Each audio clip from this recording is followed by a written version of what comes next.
c'est comment juger la globalité de cette saison. Est-ce qu'on se dit que 7e, c'est formidable, avec une équipe de jeunes, je le disais, l'équipe la plus jeune d'Europe, donc on est satisfait? Ou alors on se dit que cette équipe avait tout en main pour faire beaucoup plus et beaucoup mieux, que son football méritait peut-être un petit peu mieux, et donc on reste sur notre faim. De quel côté on se situe, Julien Conrad? Moi, je vais te faire une réponse politique. La vérité, le milieu, en fait.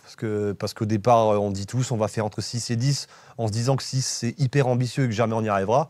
Et plus la saison passe, plus tu dis, on va peut-être même finir 4, voire 3 à un moment donné, parce qu'on n'est pas loin de la 3e place. Et on finit comme ça en autre boudin. Bien sûr qu'on avait les moyens. Alors oui, la saison, elle reste, elle n'est pas parfaite. Mais franchement, elle est assez exceptionnelle. Moi, ça fait, on a plus de 40 ans. J'ai pas souvenir d'avoir une aussi belle saison depuis des années.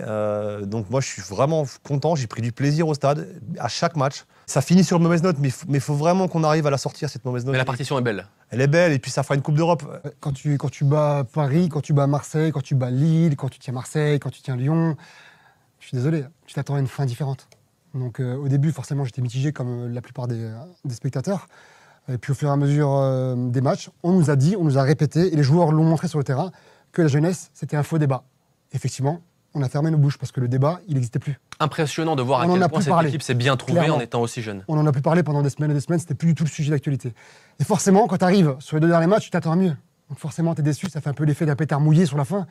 Mais si je prends du recul aujourd'hui sur la situation, je ne peux pas leur en vouloir. En fin de saison, on se dit, on est en train de rêver, on bat tous les cadres du championnat. Il reste 5 matchs. Et on continue de battre les cadors. Strasbourg était 4e à ce moment-là. Pour au final perdre contre deux relégables. Ouais, c'est rageant. Mais encore une fois, faut prendre du recul sur tout ça. Franchement, on est 7e après une saison comme ça avec un effectif jeune. Je me situe du côté où je suis déçu parce que je pense que cette équipe était capable de faire plus.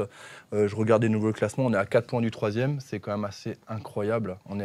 En fait, on a vibré Ligue des Champions. Moi, j'ai vibré Ligue des Champions à un moment donné. Et ça, je sais pas quand, la dernière fois qu'on a vécu ça, moi, j'ai pas souvenir. Les quelques fois où on s'est vraiment loupé, et je parle pas de résultats, parce qu'à Reims, on gagne, mais c'est parce qu'on est à le trouillomètre et on sent qu'à partir... En fait, je sais pas si tu te souviens, Reims, c'est vraiment le match qui peut te faire basculer dans la course à la Ligue des Champions.